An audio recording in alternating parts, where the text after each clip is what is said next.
Fake news can cost you marital peace, says Osinbajo. Vice President Yemi Osinbajo has spoken against the negative effects of fake news. The vice president, while speaking at a symposium in Abuja on Wednesday, said fake news can also strain marriages. His words, "I have been one of the targets of fake news. It can also sometimes cost you marital peace. I got a call from my wife about 3 or 4 weeks ago and she said, 'Yemi, what are you doing with strippers?' And I said, 'What do you mean by strippers?' So, I read a story in a famous blog that said, 'Osinbajo caught with strippers.' And there was a photograph of me sitting between two perfectly clothed ladies, but underneath this picture, the same ladies were not wearing much. In fact, checking, I noticed that the photographs with these two ladies at an entertainment event were taken when they were perfectly clothed, but by the time the story was put out, it was as though I had taken a photo with them at the time they were not clothed at all."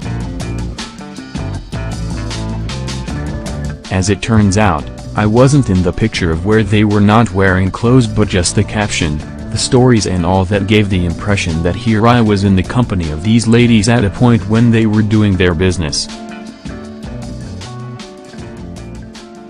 I think the capacity of fake news to cause great harm is not in doubt at all.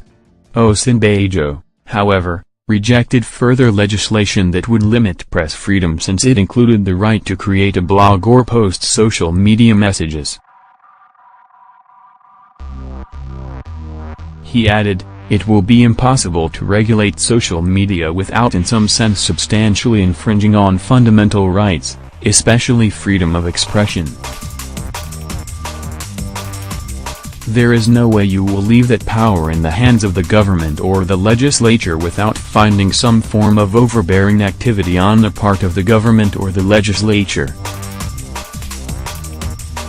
Festus Iko, a national commissioner and chairman of Publicity and Voter Education Committee of the Independent National Electoral Commission, INEC, who was at the symposium, said the commission had decided to organize weekly press briefings in anticipation of the election because of fake news. Iko said the major targets of fake news are the country's youth.